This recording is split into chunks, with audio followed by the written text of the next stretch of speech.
Spain national team, a team which introduced the system of beautiful tiki-taka to the world, a team which won the World Cup in 2010, the only team in history to win the three consecutive major European title, including the UEFA Euro in 2008 and 2012, as well as the FIFA World Cup in 2010, the only nation to win five consecutive FIFA Team of the Year awards from the years of 2008 to 2013, a team which, according to the expert and analysis, was deemed to dominate the world football for many years to come, with the likes of Xavi, Iniesta, Busquets, David Silva, Pique, and Ramos all playing together at the same time. Fast forward to 2024, the Spanish national team failed to win any other major European title after 2012 Euro Cup. So are they going to lift the Euro 2024, or will they flop again like they did in 2022 against Morocco?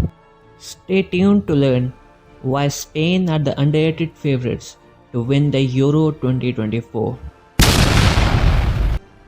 Just after getting knocked out from the World Cup in an embarrassing loss against Morocco, Spain national team board immediately sacked Luis Enrique, and due to the absence of options in the market, what they did, they simply promoted a manager from their junior teams, Luis de la Fuente, a man who had been very familiar with the Spanish football, who had already coached Spain under 19, under 18 and under 21 teams, who is already familiar with many of the players like Martin Zubimendi, David Vivian and Nico Williams, to name the few. Luis de la Fuente, immediately upon taking the charge, changed the system of Spanish football from the conventional 4-3-3 to the 4-2-3-1. Obviously, he had experimented with many of the systems, which include the 3-4-3, the usual 4-3-3, as well as the 4-4-2. But the system which suited his players and the team the most was 4-2-3-1, which is something he has mastered in his team as of now. Luis de la Fuente's systems relies upon the verticality and the direct attacking football, rather than building up from the back, as was seen under the previous manager Luis Enrique. This system, though, has helped the Spanish national team a lot, as they recently won their first Nation League title in the 2022-23 season, and even in the recent World Cup qualifiers, Spain lost only one match out of the 8. In the 4-2-3-1 system, De La Fuente uses the 4 defenders, among which the 2 fullbacks are usually the ones who provide Fuente the balance between attack and defense, rather than the fullbacks which only attack. Above the defenders, there are the 2 double pivot, a system of the double pivot in which one of them acts as the holding midfielder, which is usually Rodri, while the other one operates as a box-to-box midfielder and also helps in the defense when needed.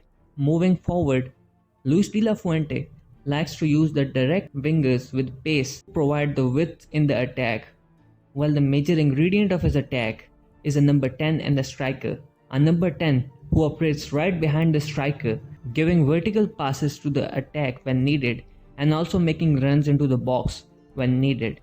He has mostly utilized players like Pedri, Gavi and Dani Olmo in this role previously. Now let's talk about the scariest part of this team, the midfield, the strongest area of Spain national team. At the heart of the midfield is a deep-lying playmaker, Rodri, who is the best central defensive midfielder in the world. I think most of you would agree on it with me. And even if the Rodri gets injured or something, there's still an emerging star like Zubimendi to take over his place, who is himself a very good passer of the ball and a good ball winner.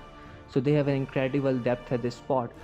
Moving on, we also have the Fabian Ruiz, who is the starting box-to-box midfielder along with Rodri in a double pivot. We saw him playing against the Croatia, and almost all of you must be aware of his quality after that incredible goal versus Croatia, as well as his run and the work rate. And please, do not sleep on Mikel Merino, the player of the Real Sociedad, who is another option to play as the box-to-box midfielder along with Rodri instead of Fabian Ruiz. This midfielder, Mikel Merino, he's the guy who has won the most ground duels in top 5 league last season. That is an incredible record. Moving on, the most important position of the midfield, which is a number 10 who has main role of playing behind the striker, contributing in attack whenever needed, scoring bangers from outside the box and facilitating the striker whenever needed. And surely, the position is given to the young star of Barcelona, Pedri Gonzalez. Pedri has shown an incredible quality to play at this position, may it be against the Northern Ireland in the recent friendly or against the Croatia in their first Euro match. But he is not the only available option for Luis de la Fuente's side,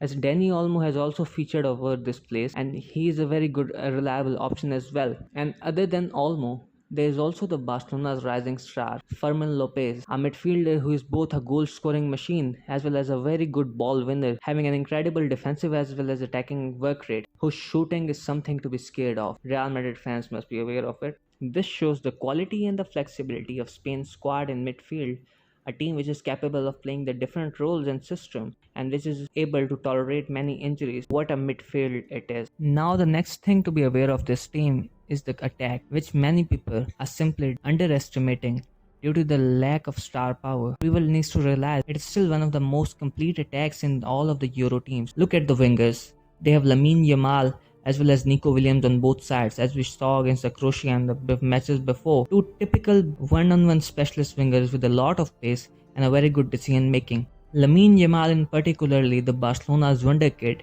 who has also received the praise out of the UEFA president regarding his quality, who called him as the best young talent in the world and also gave a verdict that he might become the best player in the world in the future. On the left wing, we have Nico Williams, the younger brother of Inaki Williams, Athletic Club starlet, who is a very lethal player for the counter-attacking system, who is also a one-on-one specialist. You further need to understand that these are not the only wingers they have.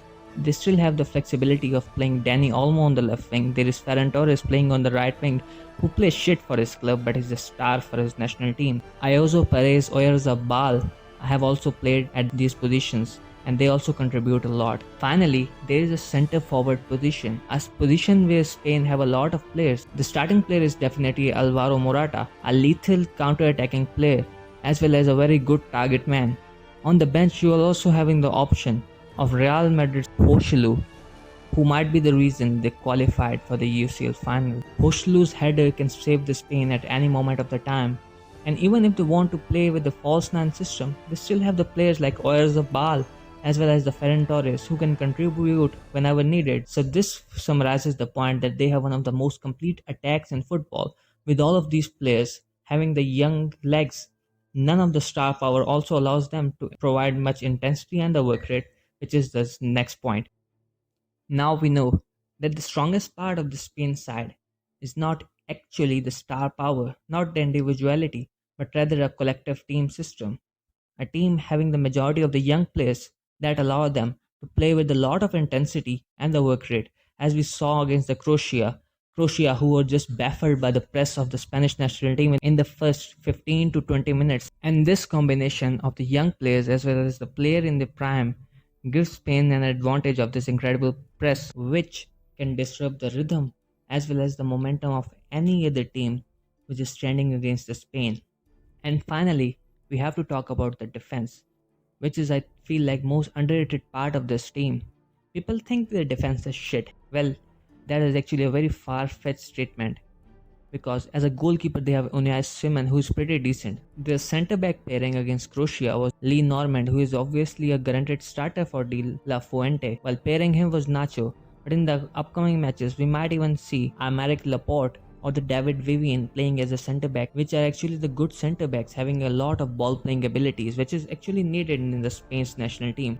The right-back spot is occupied by the captain Dani Carvajal himself, the UCL winner with the Real Madrid, who is in a very good form right now, and he might be looking to win another Euro trophies. And on the left back, although Cucurella played against the Croatia, while there is also an option of rotating with Alejandro Grimaldo, which is coming out of a very incredible season by the Bayer Leverkusen, where they were nearly winning the invincible treble, unless it was not for that loss against Atalanta. Grimaldo was an integral part of that team. Stats of having 10 goals and 13 assists in Bundesliga season alone, that too as a left back, is actually very impressive. But that also means that he's a very attacking fullback.